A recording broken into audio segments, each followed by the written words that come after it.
We also had Khandra Rinpoche come and speak. And so this was 18 years ago. She was quite young then and just beginning to teach.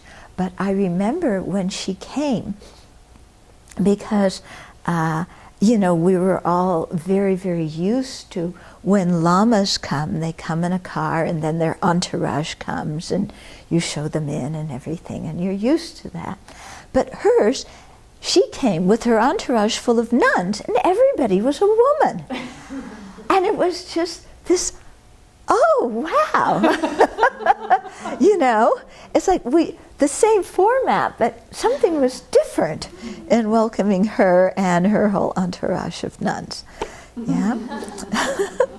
So I thought to read a little bit from her talk. She gave quite a wonderful talk, and one thing that I was sad about in editing this book is that I had to cut and shorten so many of the presentations, and I should really dig out her full, complete talk because it was quite wonderful. Yeah, but here's one section of it. It's about the need for community. So she said, we in the Tibetan Buddhist tradition often become absorbed in my vows, my community, my sect, my practice, and this keeps us from putting our practice into action. As practitioners, we should not become isolated from one another. Remember that we are not practicing and we are not ordained for our own convenience. We are following the path towards enlightenment and working for the benefit of all sentient beings. Being a Sangha member is hard, yet a valuable responsibility. For us to make progress and for our aspirations to bear fruit, we must work together and appreciate one another honestly. Therefore, we need to know one another, live together, and experience community life. We need places where Western nuns can live and practice, just as in the East. If we sincerely want the female Sangha to flourish and develop, some amount of hard work is necessary. We cannot simply let it be and say it is difficult. If problems exist, we are more or less responsible for them. On the other hand, good results come from working together and being unified. In Western society, you become independent at a very young age. You have privacy and you can do whatever you like. Community life in the Sangha immediately confronts you with living with different people who have varying opinions and views. Of course, problems will arise. Instead of complaining or avoiding your responsibility when this happens, you need to bring your practice to the situation. Constructing a place for the Sangha is not too difficult, but developing trust is. When someone disciplines you, you should be able to accept it. If you want to move out the moment that you do not like something, your life as a nun will be difficult. If you think about giving back your vows every time your teacher or someone in the monastery says something you do not want to hear, how in the world will you progress? The motivation begins with you. You must begin with a solid, sincere motivation and want to follow a path of renunciation. When you have that motivation, problems will not seem so big, and you will meet teachers and receive teachings without much difficulty. Simply waking up as a community, walking into the shrine room as a community, practicing as a community, eating as a community is wonderful. This must be learned and practiced. The experience of living together is very different from understanding a nun's life by reading books. A teacher can say, Vinaya says to do this and that, and people will take notes and review the teaching, but this is not the same as living the teachings together with other people. When we actually live it ourselves, a more natural way of learning occurs. As a Sangha, we need to work together. It is important for us to help each other and to help those in positions of responsibility in whatever way we can. We also need to respect those who teach us. When a nun is well trained, she can teach other nuns. The nuns who study with her will respect her, saying, "She is my teacher." She may not necessarily be their root teacher, but she has good qualities and has given them knowledge, and that is reason enough to respect her.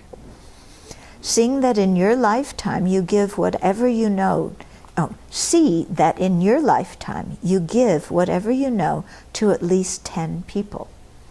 Receiving complete teachings is difficult, so when you are fortunate enough to receive teachings, make sure to make it easier for others to get them.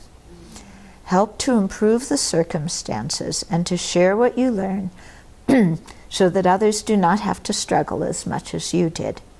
When many instructions and teachings are given, we will have educated nuns who are well versed, and they will benefit many people. Then I thought to read also a little bit from the introduction about the role of monastics and the contribution of the nuns.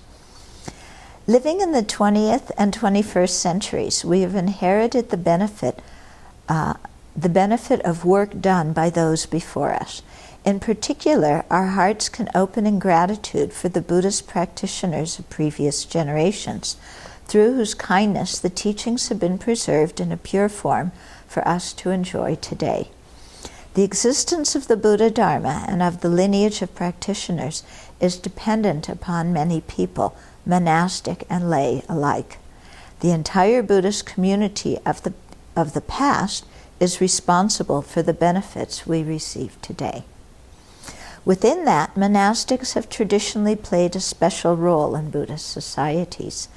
As people who leave the family life, their time is devoted predominantly to Dharma study, practicing, and teachings, as well as to physically maintaining the monasteries, hermitages, and communities in which they live. Although there are many past and present highly realized lay practitioners, the main responsibility for the practice and preservation of the teachings has historically rested with monastics.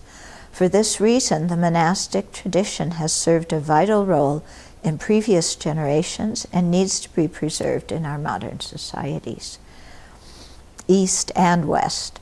It is not a lifestyle suited to or desired by everyone, but it benefits those whom it suits, and they in turn benefit the larger society. Since the Buddha's times, nuns have played an important, if largely unnoticed, role in keeping the Dharma alive.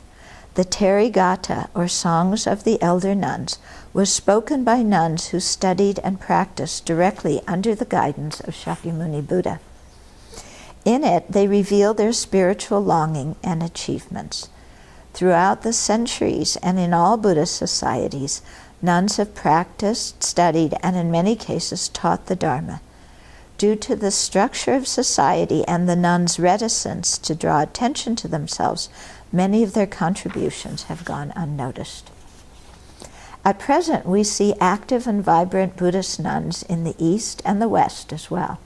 Some are scholars, others meditators. Some work on translation of scriptures, others do social service work in hospitals, prisons, and schools, or in war zones, or in poor areas. As the talks in this book reveal, the contribution of these nuns is a wonderful work in progress. Okay, so if you go to thuptenchudran.org and under the monastic section, then you can find the whole book there and all the articles, which were originally spoken talks by the nuns at the program, and they're quite nice.